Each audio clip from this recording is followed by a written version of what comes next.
Welcome to Mystery Road, where I will endeavor to explore all aspects of the paranormal as much as I can. One of my main areas of interest is UFOs and UAPs. And lately, many reports have come out about their interactions with the militaries of the world, not just the US, but all around the world. Russia, China, Canada, everybody has interactions with these things.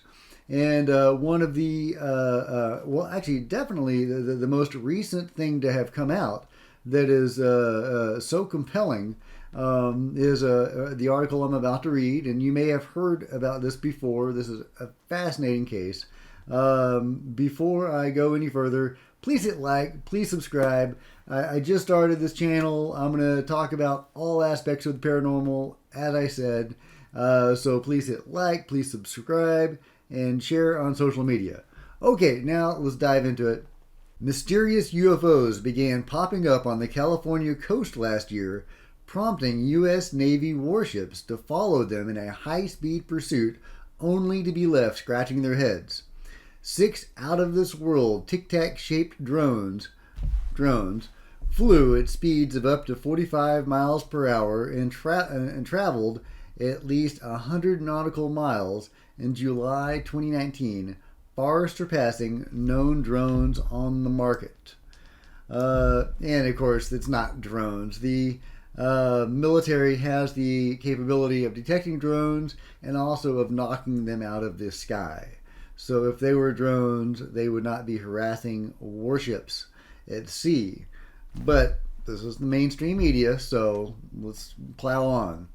In new documents released this week, viewed by The Drive, 4 U.S. Navy warships that were docked near Los Angeles observed 6 of these unidentified aircraft zooming past them near a training area at the Channel Islands.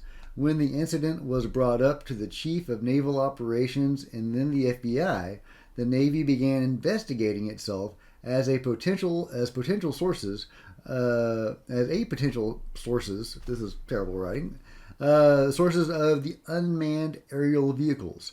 Although the Navy sealed up its findings, The Drive, a connoisseur of all things military, uncovered internal emails released by the Navy under the Freedom of Information Act. The site found the Navy warship, the USS Kidd and the USS Rafael Peralta, documented the first appearance of 2 UAVs on July 14, 2019, just before 10 p.m.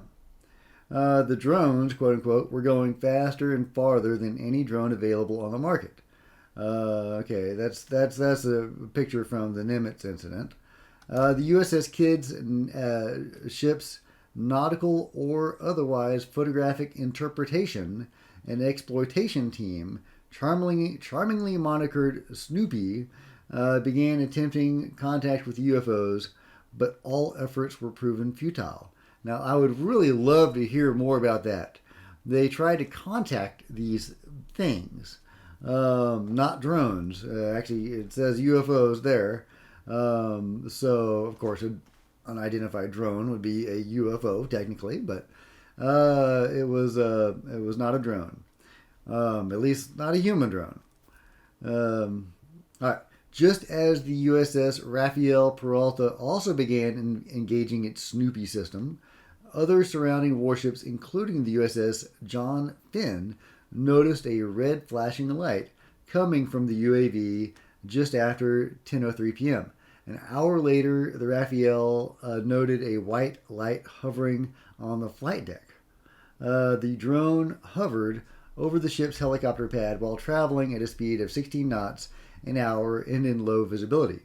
Overall, the 90-minute encounter with the UFO was far too advanced for a normal drone sold on the market.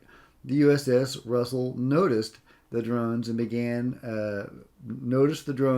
returning to the California seas the following night and later that month, but then mysteriously disappeared just as they had popped up. A Navy pilot who had witnessed the Tic Tac UFOs said that aircrafts have committed an act of war by jamming the Navy's radar.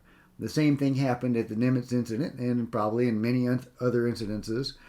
These UFOs, UAPs, jam the radars of these military ships, which is technically an act of war. So for all those people that say, oh, it's just the military testing some new device of theirs, would the U.S. military actually commit an act of war against another branch of the military, or against the same branch of the military? So that doesn't make any sense to me. So it's very unlikely to be that, in my opinion. The radar is smart enough that when the signal comes back, if it's been messed with, it will tell you. It will give you indications that it's being jammed, wrote Commander David Fravor. Of course, he's famous for the dogfight at the Nimitz incident. It's being jammed into about every mode you can see, he says. He adds, when you actively jam another platform, yes, it's technically an act of war. So anyway, that's about all it says here, but this is a fascinating incident. Hopefully you have seen the video that was taken at this incident, where there is a floating pyramid over this destroyer. And, at first it looks like a triangle, but if you look closely enough, you'll see an extra facet that this is not a 2D shape, it's a 3D shape. And it is very clearly a pyramid. And it wasn't just one of these things. The sailors said there were swarms of flying pyramids over U.S. warships. Not drones, flying pyramids. So, this is one of a long line of incidences of UFOs being interested in U.S. naval craft. And I don't know for sure if any of these ships were nuclear powered, but I would love to know, because UFOs tend to be very interested in our nuclear technology. They gravitate to nuclear sites and silos on land, in bases that have nuclear weapons, and they also gravitate to nuclear-powered aircraft carriers.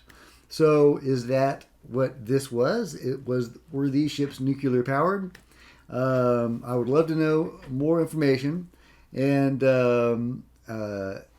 I will look into that, and I hope you will too. And let me know what you think about all this. Were these drones? What were they? What is going on? What are these UFOs after?